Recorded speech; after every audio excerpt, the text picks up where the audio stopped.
Bonsoir. J'ai un peu le trac, j'ai le cœur qui s'est accéléré là, mais je vais me reprendre parce que ce dont je veux vous parler, c'est du lien entre le corps et les émotions.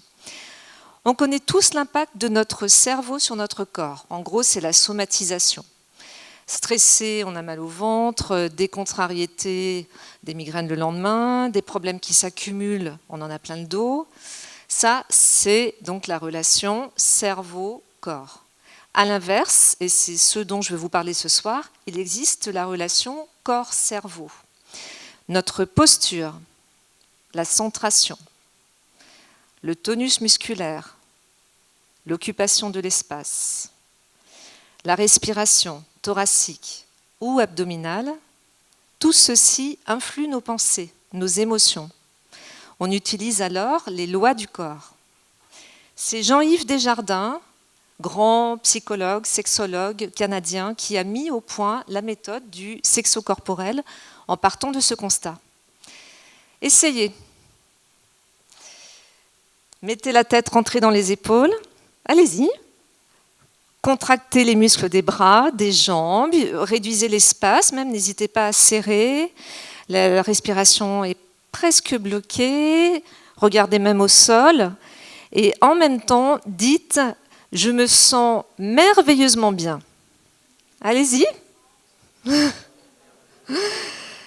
À l'inverse, on ouvre les épaules, on détend les muscles, on prend un peu plus d'espace, on lève le menton, on n'hésite pas à sourire bêtement et on dit « Je passe une journée pourrie ». Vous dites rien. Voilà. Ça ne marche pas, on est d'accord. Il y a plein de moments dans notre vie quotidienne lors desquels notre posture nous entrave ou au contraire nous envoie une pensée positive, sans que nous en ayons conscience. Et c'est ce que je vais vous montrer à travers la journée que je m'apprête à passer, et même bien plus tard dans un tsunami conjugal. Je démarre donc ma journée à 9h avec un entretien d'embauche. J'ai le trac. Lorsqu'on est soumis au stress, au niveau du cerveau, la zone préfrontale, celle de la réflexion et de la pensée, est déconnectée par l'amygdale qui gère les émotions. C'est un système qui est lié à la survie de l'espèce.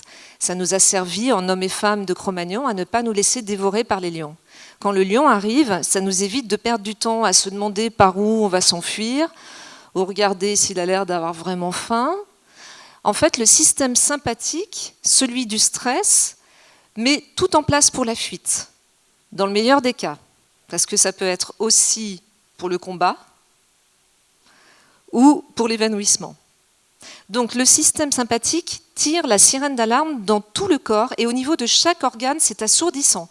Sur le plan pulmonaire, la respiration s'accélère, au niveau cardiaque aussi, la pupille se dilate, au niveau intestinal, ça se bloque et donc cette zone préfrontale est déconnectée.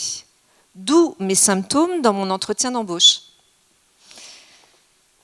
Les mains moites, la bouche sèche, et cette phrase qui tourne en boucle, dis quelque chose, dis quelque chose, dis quelque chose.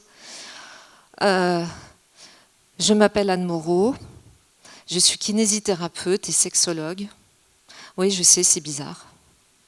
C'est parce que...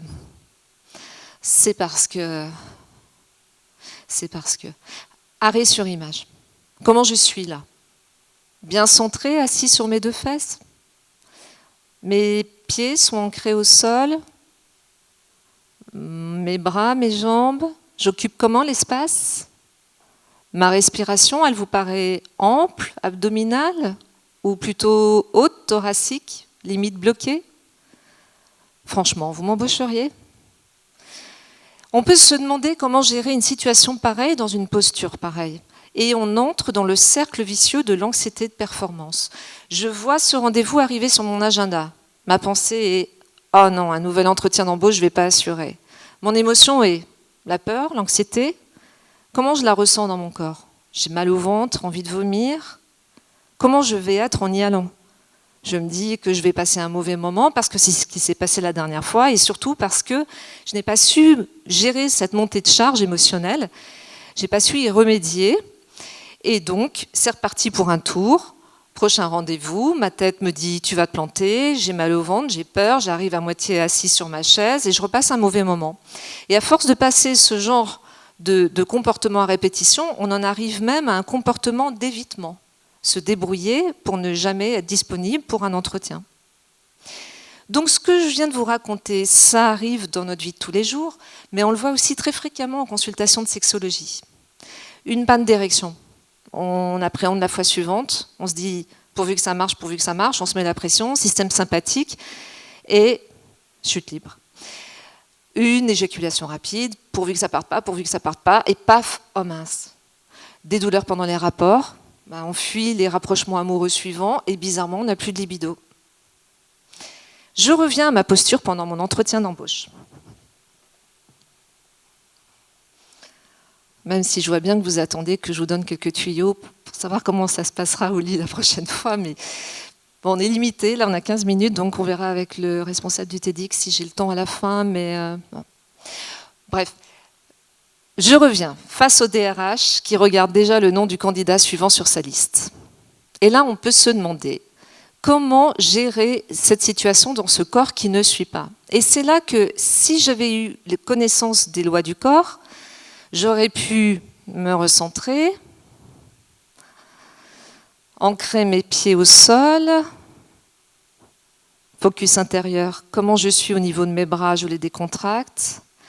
Ma respiration, elle est plutôt haute, bloquée, donc je prends une respiration abdominale, je gonfle le ventre, ma voix s'éclaircit, la tension interne n'est pas complètement redescendue, mais je retrouve déjà un confort qui permet à mon amygdale de me reconnecter à ma zone préfrontale de la réflexion et de la parole. Donc je retrouve mes esprits, le fil de mes pensées, et c'est là que l'entretien, le vrai, aurait pu démarrer.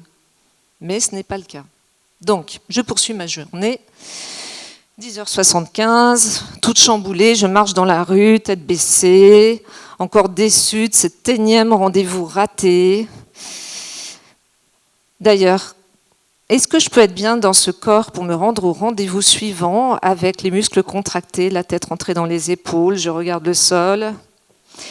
Si j'avais su que dans une démarche naturelle, déjà les cervicales ne sont pas bloquées et permettent un mouvement libre de la tête, j'aurais été beaucoup mieux pour aller au rendez-vous suivant. Ensuite, au niveau des épaules, il y a un mouvement des bras qui balance en allant en même temps que la jambe opposée. Sinon, on marche à l'amble comme les chameaux. Donc, voilà, les bras, les épaules. Au niveau des hanches, il y a un déhanchement. Là, je force un peu le trait. Et une rotation axiale.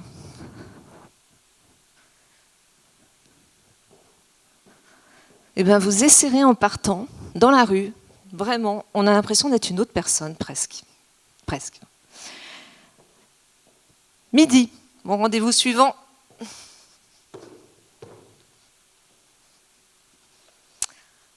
Mon premier speed dating. J'écoute les déboires de Jean-Joël qui me parle de son ex-femme, de son divorce, de sa haine pour toutes ses ex même, et du fait que ça risque de mal se passer si on se retrouve au lit. J'absorbe. Bizarrement, je me sens triste. Cette posture pendant l'écoute est très importante et je l'applique beaucoup dans ma vie personnelle comme professionnelle.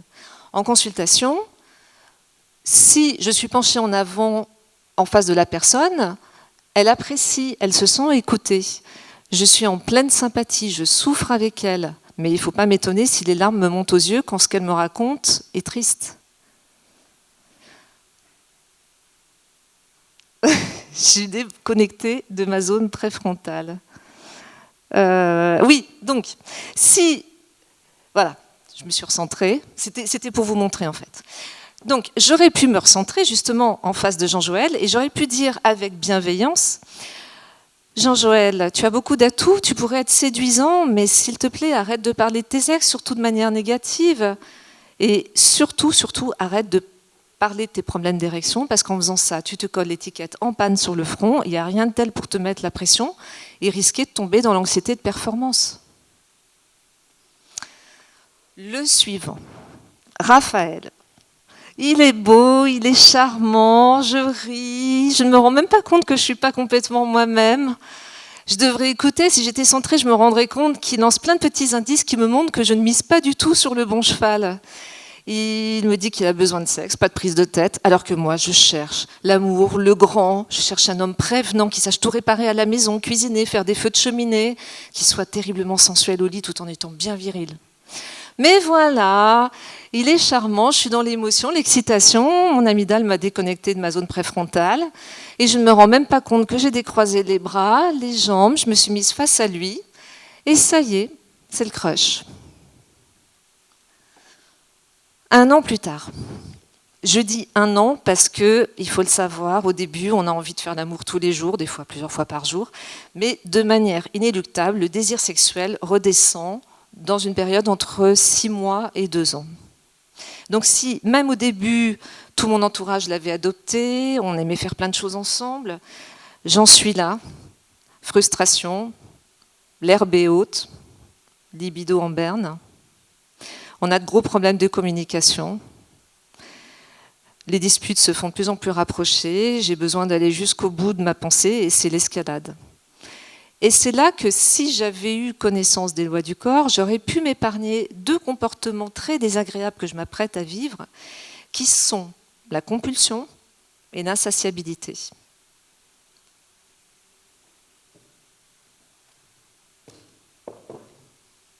Acte 1, la compulsion.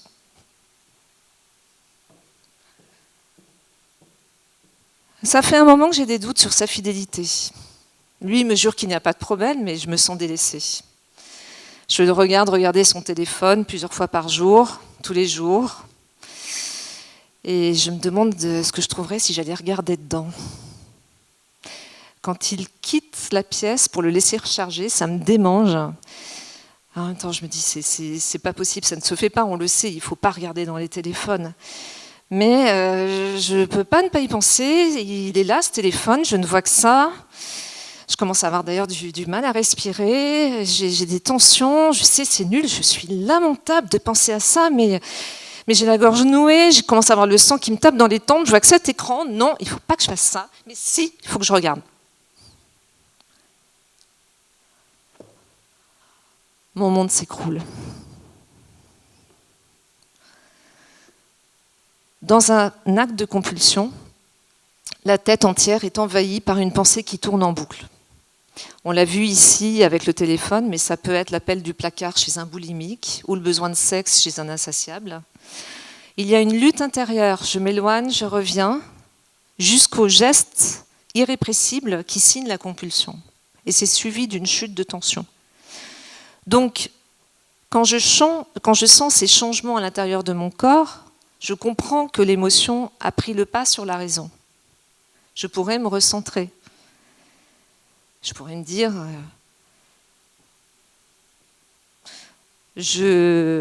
oui, j'ai envie d'aller vérifier, mais moi, qu'est-ce que je veux dans cette relation? Si effectivement il y a quelqu'un d'autre, qu'est-ce que je vais faire? Je vais rompre? C'est vraiment ce que je veux? En fait, ces techniques corporelles permettent non seulement de ne pas tomber dans le geste compulsif, mais surtout d'être plus indulgente envers moi-même et de me laisser du temps, ce qui n'arrive jamais avec la compulsion. Acte 2, l'insatiabilité.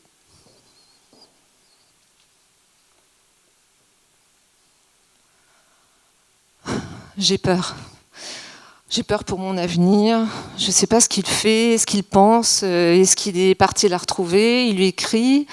Ils vont s'installer ensemble, ils vont faire des enfants, ils vont prendre le chat, les amis. Il est bien avec elle? Ah, c'est sûr, elle doit faire ce qu'il faut pour le garder. Ah, te voilà. Ah, tu repars déjà? Attends. J'ai envie de toi. Ben oui, encore.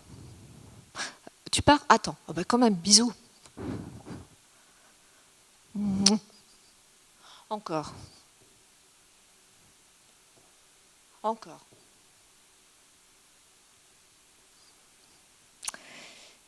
J'ai pas pris le temps de m'asseoir correctement sur ma chaise penser au contact de celle-ci sur mes fesses plutôt que d'être sans arrêt en train de penser à ce qu'il fait de son côté. Je pourrais me rendre compte en fait que je vis une angoisse de diffusion, la trouille de la rupture. Ça laisse un vide intérieur dont on n'a pas conscience, et là que j'essaye en fait de combler par les rapprochements charnels. Mais ça me soulage très peu de temps et je recommence et je ne sais pas d'où ça vient. Donc, si j'avais été suffisamment centrée, ça aurait pu être Raphaël, tu as remarqué, j'ai comme un retour de flamme ces derniers temps malgré ce qui s'est passé. Donc tu dis que tu veux réfléchir, mais moi aussi. Je vais me laisser du temps, je te propose que tu sois mon toy boy en attendant. Je vais me laisser du temps pour moi, pour réfléchir à nous, mais à ce que je veux pour moi surtout. D'accord ? D'accord. En résumé, ces techniques de gestion des émotions ne signifient pas d'y mettre un voile, de les ressentir à moitié. Il ne s'agit pas de perdre l'intensité de ce qui est positif, même excitant. Ces techniques du loi du corps permettent simplement de mieux se connaître, identifier ses besoins, pouvoir sentir les montées de tension, pouvoir les gérer, comme on l'a vu ici, que ce soit dans la vie personnelle ou professionnelle. Toujours avoir une bonne relation à soi, toujours être connecté à soi-même pour avoir une relation à l'autre. Merci.